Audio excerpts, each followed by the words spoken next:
All right, ladies and gentlemen, now it's time to check in with my guy, my number one guy over here on Reddit. As you know, if you've been following along with us, the district called him while he was on his vacation, saying, "Hey, surprise, you won! You get to be on this committee for $25 an hour interviewing teachers." He said, "No, I'm spending time with my daughter." Bottom line, district couldn't find anyone. And so this teacher, disgruntled veteran, he knows what he is worth.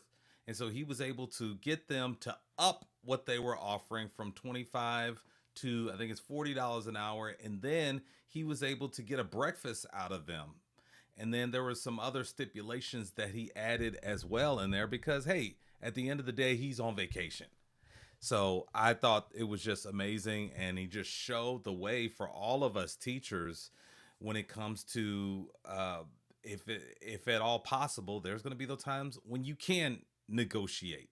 So definitely be open to that. Don't close the door. Don't assume that there is no wiggle room. This teacher has showed us the way, and so now he's giving us an update. He's back from vacation, and he interviewed 5 candidates today.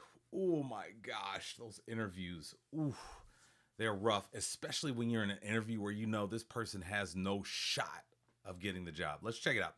So today I started the first day of interviews. As per my agreement with HR, they provided me with a green monster and breakfast. Today I was given 2 honey butter chicken breakfast sandwiches and a large hash brown. I liked it.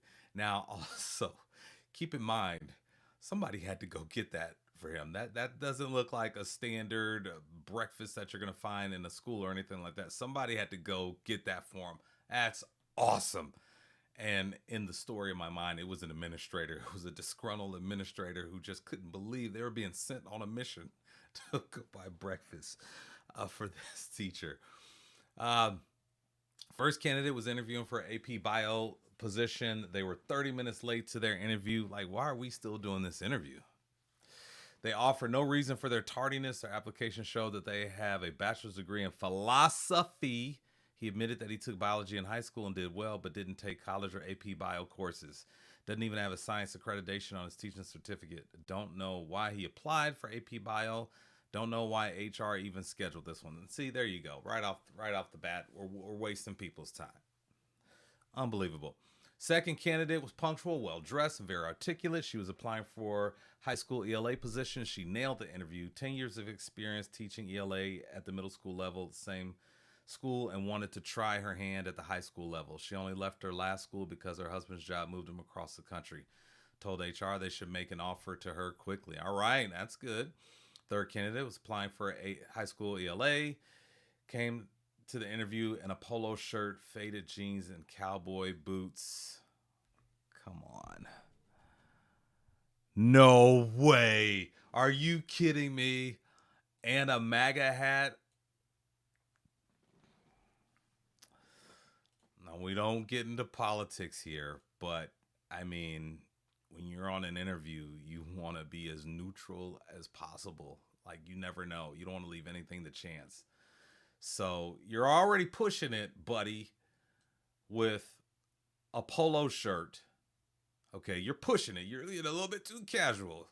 Okay, now you've got on jeans, cowboy boots. I mean, the cap to me, cowboy boots mean I don't know. I don't know. It's kind of telling me that you don't care, and then you top it off with a MAGA hat. That's crazy. He also hadn't shaved in a day or two. He was on time. He tried to start off the interview with some small talk about bombing Iran to the Stone Age and how great an idea it was to do it to support Israel. He did all right in the interview. He has no teaching experience. It's gonna be hard for him to get some interviewing like this. And is moving over from being a contractor to teaching. I just couldn't recommend him. I don't care about his politics, but his unprofessional dress didn't help. And he just seems like the kind of guy who'll be rubbing his political views in the students' faces. And yeah, we just as an administrator, yeah, I wouldn't want that. No, we don't want that because you start doing that kind of stuff, then we're fielding phone calls from parents and it'll just yeah, no, thank you. My fourth candidate was middle school math position. He had 4 years of teaching experience at 5 different schools. When asked why he had worked at so many schools, he said that they were not. great working environments. 5 schools in 4 years. Yes, that's a red flag. Yes, that's a red flag. Red flag, red flag, red flag. This guy's good. I like this. My final candidate made me want to bash my head into the wall to slip into unconsciousness. Oh no. She was applying for a fourth grade position. She said and with each and every sentence she spoke. Sometimes multiple times a sentence. It was driving me nuts with the noises. She seemed nice and is fresh out of student teaching. She struggled to answer questions, possibly out of nervousness. Yeah, just give her grace. I put her on the maybe list. Don't have any more interviews until Wednesday when I have several lined up, all for high school ELA. Wish me luck. So this is awesome that he's come back and he's